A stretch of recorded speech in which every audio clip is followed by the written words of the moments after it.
Many creative people, deep thinkers, and spiritual gurus often advise and encourage others to value aloneness and to get quite comfortable being alone.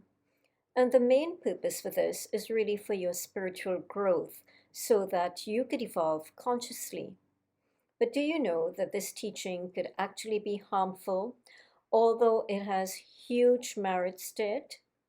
In this message, I hope to bring some greater clarity around this topic of aloneness because many gurus tend to teach this concept in terms of spirituality, yet they omit many relevant aspects of aloneness that are crucial to your existence and to your well being. And I will also reveal the deeper truth behind aloneness, what these gurus mean when they ask you to be alone. So I will cover different angles of aloneness, and you get to choose how to bring these together and in what combination, so their net effect is beneficial to your life in a very holistic way. You see, when teachings as significant as this one is presented only in part, with other relevant parts being omitted, you, the seeker of knowledge, could easily end up messing up your life. I want to help you prevent that from happening while encouraging your spiritual expansion, the expansion of your consciousness. There is no question or doubt that being alone is an invaluable key to your spiritual life, for your transformation and your evolution.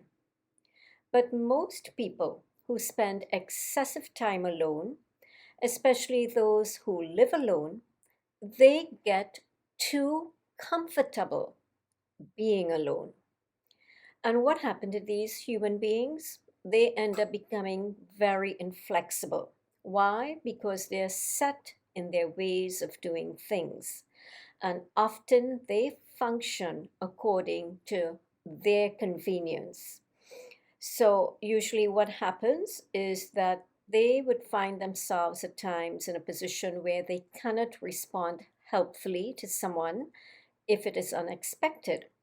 And if they do, it usually ends up being such that at that moment happens to work out to be still be convenient to them, for them to be able to respond spontaneously. Now, not that this is such a bad thing, but it's not bad when they have their schedule because they live alone, they're accustomed being alone, they spend excessive time alone. They have their own schedule, how they spend their time and what they do in that time. But when it becomes really bad or not useful for themselves in terms of their own evolution and their expansion, is when they cannot flex at times when it is absolutely needed. And these people who end up being so physically alone, if they look at themselves, they would realize they're really not all that alone because they keep with them as their intimate company on a continuous basis up here in their minds, all their family who are not there for them and don't like them, all the friends who did what to them and said what about them, all the issues of people, the world, of their employers, their associates, their fellow employees. They have a lot of conversations and noise going on upstairs. So they keep intimate company with all these people. And they even spend a lot of time with strangers online, on TV. So they're really not alone. These loners can become insensitive also to other people's needs. Because they're so used to being alone, they can often be very self absorbed because they only have themselves to be concerned about. They do not like others to come unexpectedly and rock their boats. Expecting them to twist and turn for others is a very difficult thing. And often, when this happens, they become agitated, frustrated, irritated, enraged at times, and they can easily fly off the handle. Because of all of these qualities and inabilities, these loners harm themselves as they are not progressing spiritually and holistically, although they are alone. And they are therefore not transforming because, in a way, they are stuck at a certain place, at a certain level within themselves. So let us look now at those people who are alone, but they become very uncomfortable when they're alone, for especially when the period is excessive. And this may happen for valid reasons, and there may also be very invalid reasons. So, what are some of the invalid reasons for being alone and uncomfortable? One of the invalid reasons, and if you're one of those people, you would recognize it, you become very lonely when you spend excessive time alone. For too long, you end up always needing others to fill you up, or you're always busy doing something. You cannot sit still. And people who become very uncomfortable alone, you're going to find that these people, if they're in a relationship, as soon as one relationship ends, they move on very quickly to another without taking the time to resolve whatever issue they need to resolve within themselves. These people can often be very depressive. They become victims and they wallow in self pity. So, another invalid reason for being alone and uncomfortable is when you end up becoming very dull. And you would find this as being very prevalent among many people who are on a spiritual journey, because what they try to do is insulate themselves as they come to learn about the value of filtering out all the negative influences from their lives. So, what they end up doing is end up being alone and becoming dull and being and feeling isolated from others. You see, on a spiritual journey, in order to develop and progress, it is very important to insulate from negative influences and low energy people. But you must be very careful because if you're not highly evolved as yet and you filter out too much influences from your life, too much company, you're going to end up being too isolated for too long, and you will become very dull and depressive. And that is very harmful to your well being, especially if that isolation does not entail meditation under the guidance of a guru. You must understand and recognize what stage in your spiritual journey you're at because you still have to function in this world. We are not all living in the Himalayas, okay? So you have to function in this world, and therefore it is very important that you don't end up becoming very dull and depressive. Now, if this happens, I recommend very highly that you start to find yourself in the company of right people. Do some FaceTime with your family. Don't cut them out. Spend time with like minded people, with spiritual gurus, even if you have to spend a little time online. And I always say, balance that time you spend online. Don't let it be too excessive. The key is for you not to end up becoming dull and depressive. You see, when you spend time with others who are on the same journey with you, the energy builds. you can find this, and it helps you progress. Many scriptures talk about this. The Holy Bible speaks about this, that when two or more people agree upon a thing, then what happens? It unfolds, it manifests. When you meditate together, or you spend time in what we call satsang or spiritual discourses, the energy multiplies, it grows, you become inspired and encouraged, and you become a little more expansive.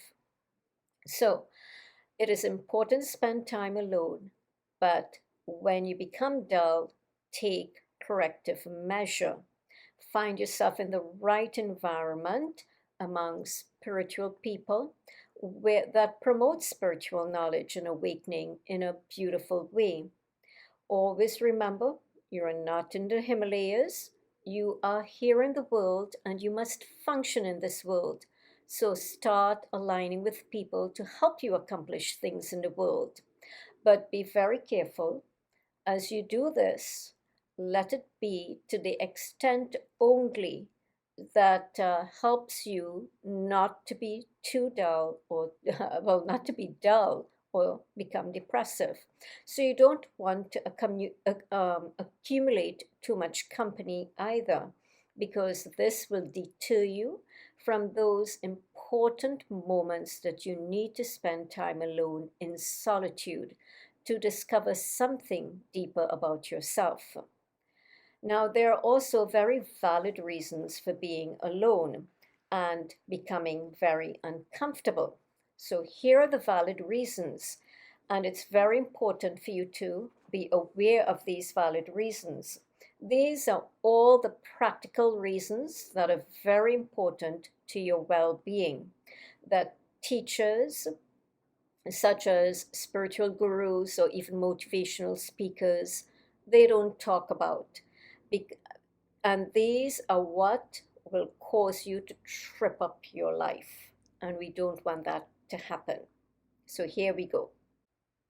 So, a very valid reason for being uncomfortable alone is to recognize that we live in a very dangerous world today. And it can be very uncomfortable as it is unsafe to be alone for extended periods of time, especially for you women. I believe, yes, we must have a faith in God, but I don't think God wants us to be that unwise. Also, consider the fact that if you fall ill or some disaster or emergency strikes, you would find that you need loved ones to provide you with some level of care and comfort. You may actually need practical help to shower, to put on your clothes, someone to help open a can for you, food to be cooked. You may need that. So just consider that for those of you who may have removed yourself physically, deliberately from being very close to your family. So now may be a good time for you to think about this and heal your relationships with family and stop having too many expectations of them uh, in terms of being the way you want them to be. All right. And I don't want you to do this just for this fact. I want you to do it from a genuine place also. You see, when you get old, ask yourself this: wouldn't you prefer to have loved ones with you who, as it may be difficult for you to do many things for yourself? And also consider the fact that when you have parents who are aging, siblings who are aging, family who is aging, wouldn't it be wonderful for you to be physically close by so that you can be there for them, to be of loving service to them? This is spiritual love, divine love. So I would advise you to set yourself up to at least be live by or be close by to your family as you age, so that you do not have to be alone. Do not depend on friends too much, because I can assure you, given the types of friends that exist in our world today, It would be a very rare thing to find a friend who will be there for you. They might actually be thinking that they do not need you to be their burden, as they have their own family to be concerned about. And it may not be necessary that they do not want to be there for you, but they do not have the capacity in themselves to be there for you. So, if you happen to have one friend who can do that for you, count yourself as being very blessed. Consider the time of your death. When time to have a funeral service, you want to ensure that certain religious rites take place. And this is not just for your body, this is for your soul. Because usually, when you die, there are people who, when they leave this body, they may hang around and they are still attached to the body, and they may be attached still to some people here or something, some unfulfilled desire. So they may hang around and be a little confused. And what these prayers do, it helps remind you you're done with this body, it's time to move on to the afterlife. And this is very prevalent in Eastern religions, actually, to ensure that certain mantras and prayers are recited for a certain time period after you depart from this body. So, there are yogis who do not have to be concerned about that because they've dedicated their life. They probably spend it in the Himalayas, just meditating, or even in this part of the world, you would have some in isolation as their deliberate path to a higher state of consciousness. So when they are ready to leave this world, they leave the body, they have no attachment to it. They may not even necessarily need anybody to recite any type of special prayers or mantras. They gladly move on to the next stage of their journey to the afterlife. Now, these are all very valid reasons for you to become uncomfortable if you've ended up living a life alone, isolated from loved ones. Now, all of this is food for thought.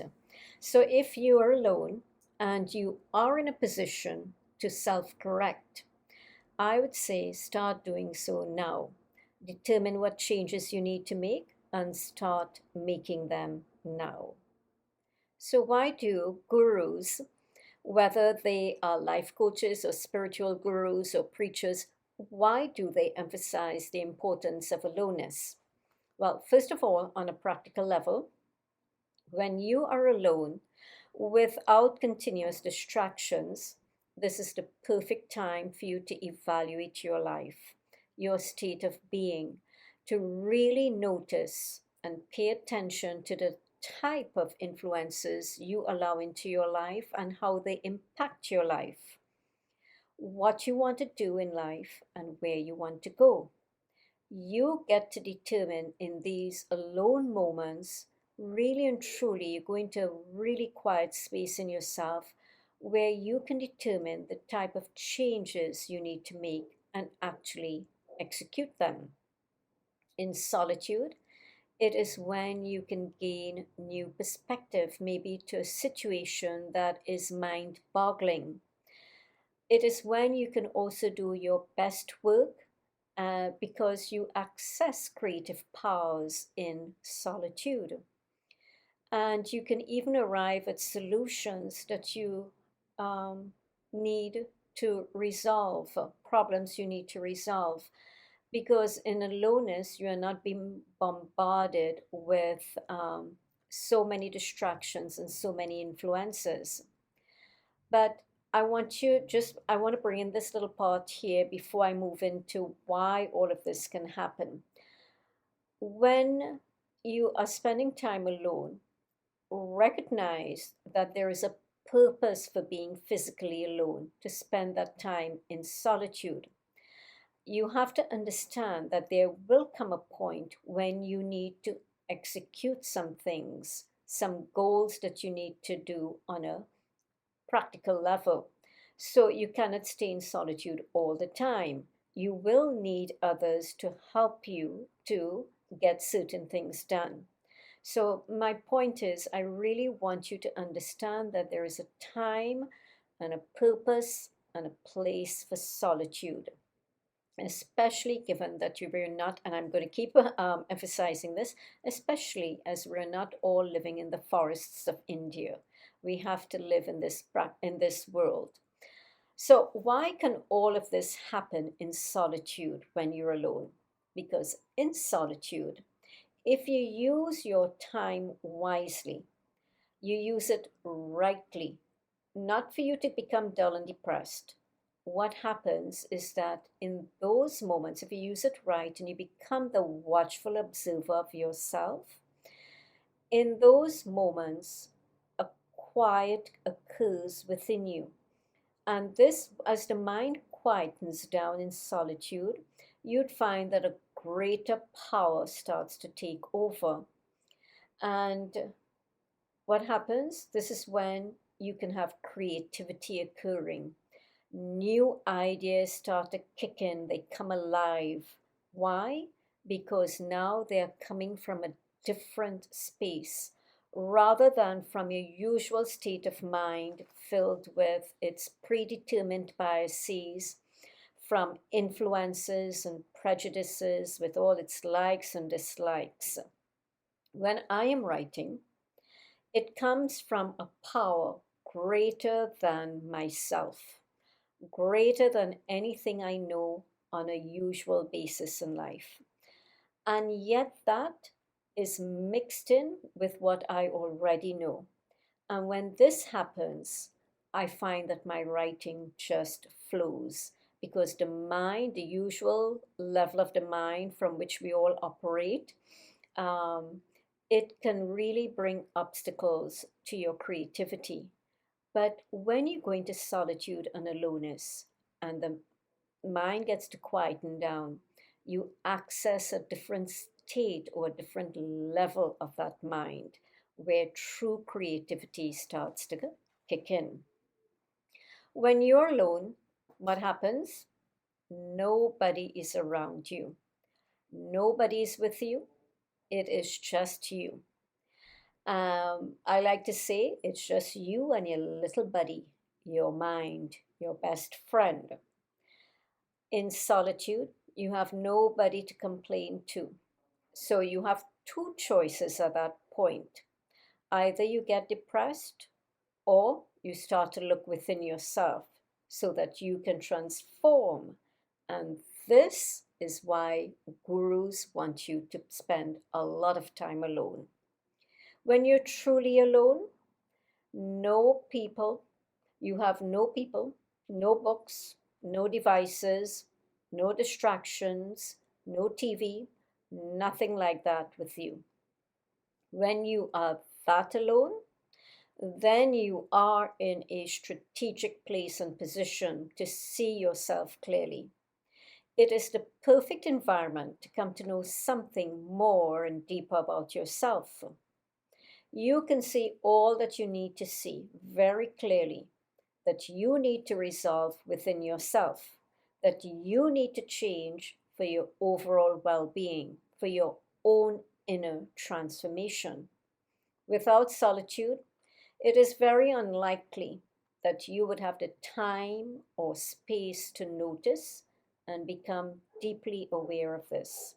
You see, most times we all tend to live our lives based upon who we think we are and who others think we are, both of which are based on external influences, not on truly who we really are. So, being alone in solitude is invaluable to realize who you truly are. Who you are beyond this body, beyond the mind, beyond the senses, what you do in the world, your own status, your religion, your caste, and many other concerns. And when I'm talking about who you truly are, I am not talking about this new age authentic you, because even that authentic you is always based on something outside of you. So, what gurus, spiritual gurus, want you to do in your aloneness is to come to know who you truly are beyond all those external factors and influences. And an excellent tool to help you in realizing who you truly are beyond the body, mind, senses, all the things that you do in this world is meditation. Without solitude and aloneness, this is unlikely for you to happen, for you to come to know who you truly are, because on an ordinary basis, you are continuously bombarded and impregnated with ideas and concepts that tell you who you are and what you are. They, these ideas and concepts tend to you, limit you about everything that you think you are. Okay? So, when you are alone, you get also to build spiritual strength. And you really don't know your spiritual strength until you spend extended time alone. And I like to say that a sincere and deep spiritual life is not for the faint at heart. Because when you start to spend time alone for spiritual reasons, to transform, to look within yourself, to meditate, it is usually accompanied with a bit of discomfort. It can be very difficult in the beginning. And if you stick it out, though, it has its many rewards. Have you ever heard about growing pains? Well, to grow spiritually, you have to go through those pains. So don't think it's going to be a smooth path to evolve consciously. So, to evolve spiritually and to be able to expand your consciousness, you have to become mentally and emotionally strong. And aloneness is the fertile soil for you to do that, to experience something vaster within yourself than what you've experienced outside, as limited to your physical body and to this physical world. Only when the mind starts to quieten down in solitude that you will get to have this type of experience. And that is when true, great, profound transformation starts to take place within you.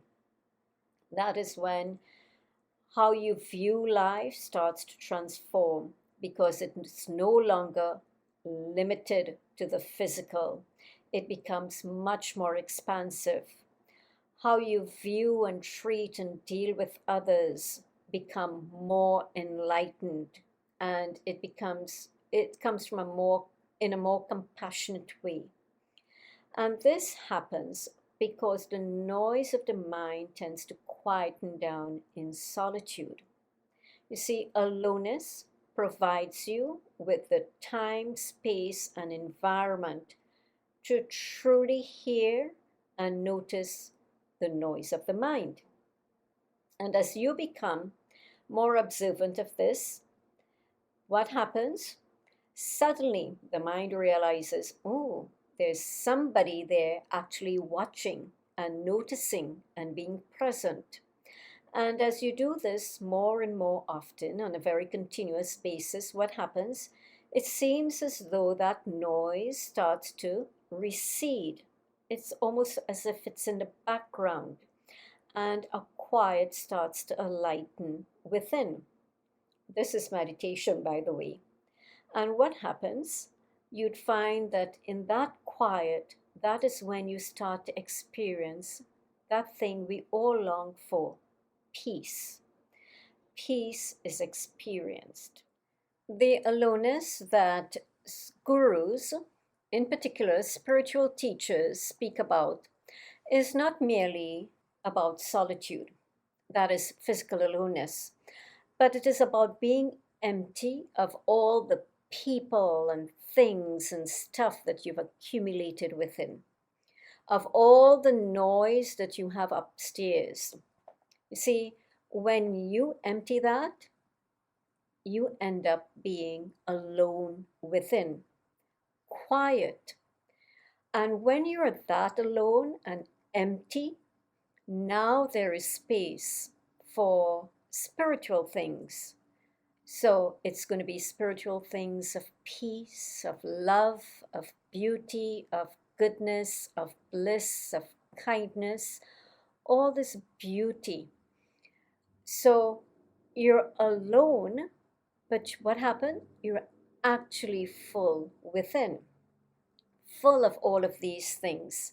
And it is from this space you can now go out into the world and deal with others peacefully and lovingly, as you are not seeking others to make you happy, to fill you up, because you're already full within, full of all this state of being, of peace, of beauty, of love, of goodness, of bliss.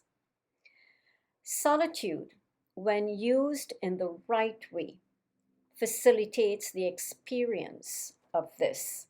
So, what happens? You're going to find that when you're full in this way, you'd realize there's no need to abandon people, no need to walk away from your family, because you realize anyway that your spiritual journey is a walk alone within. Nobody's in here except you experiencing what you're experiencing. So don't try to drag people in, as is often very common among spouses, among couples. They always want their partner to go on the spiritual journey with them, and sometimes you end up with a partner who is not. Now, of course, I always encourage that if you have to have a partner in life, to make sure it's one who matches you with some level of interest in a spiritual walk, because then there's a greater harmony between you all on the path. But understand that that journey, even if you have somebody physically there with you with a similar type of interest, that walk anyway is alone within. Um, so if you have already abandoned people, or people have abandoned you, or you never made time for connections, don't try to accumulate too much of this now. Just remember that, as this could actually end up being your hindrance and distraction to aloneness, to your solitude that is imperative for your inner transformation, to build your spiritual strength, to expand your consciousness, to discover something vaster and greater than what you know of yourself. So accumulate only enough in terms of relationships that are needed for your practical purpose to serve the normal processes of life here on earth. And now to conclude, I don't want you to make costly and serious mistakes as the seeker of higher knowledge, as a spiritual seeker with regard to being alone. I hope I've covered sufficient aspects and angles to this topic, if not at all, to help you bring some level of balance to your aloneness and solitude. We are not all living in the Himalayas in India, when many years ago spiritual seekers roamed the mountains and the forests alone in search of the ultimate divine reality, God consciousness. So, for those of us who live here in the modern world, in the Western part of the world especially, we need to apply some level of practicality to the concept of aloneness, and yet in such a way that it facilitates your spiritual progress, awakening, transformation, and the expansion of your consciousness. So I would recommend that as I leave you now, that you consider these factors when you want to live a life alone and go into solitude and aloneness. So, do not unnecessarily and prematurely abandon your family in the name of spirituality, for you may have end up with no support when you need it. Do you know that nowadays we have yogis who live in ashrams and they have each other there for each other w- uh, when needed? And although they may spend a lot of time in solitude, they're still with each other, among each other. Ensure your physical safety and some level of security in terms of livelihood. Make sure that you've thought about when you get old, or in times of distress or disasters, that you have some help around. Um, and at the time of your death, make sure that you have someone such as family to ensure that their appropriate religious rites and prayers are said, pertinent for your soul after death, so you could move on to your afterlife. Never be too comfortable alone that you cannot flex, and never be so uncomfortable alone that you end up becoming dull and empty, feeling empty in a negative way, and dull and depressive. Walk the middle path. Aloneness is a sacred gift to empower you. So make time for solitude to meditate and examine yourself, to realize who you truly are beyond this mind and body, senses, your roles, your titles, your status. To go beyond the physical boundaries of life, to experience something vaster and infinite that is you. This you is the real self, and it is the highest of all company. And I will just end off now by sharing with you something I've read on this topic of aloneness many years ago when I read a book called Living with the Himalayan Masters by Swami Rama. He said in it that it is true that the highest of all companionship is the company of the real self, and those who learn to enjoy the real self within are never lonely.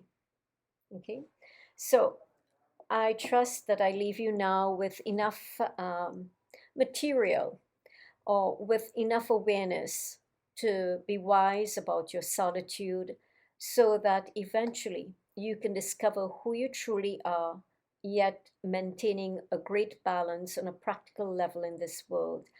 And so that you are no longer lonely, but full within, full of the real self, that space in you that is filled with all the gifts of spiritual life, the gift of peace, of beauty, of love, of goodness, of bliss.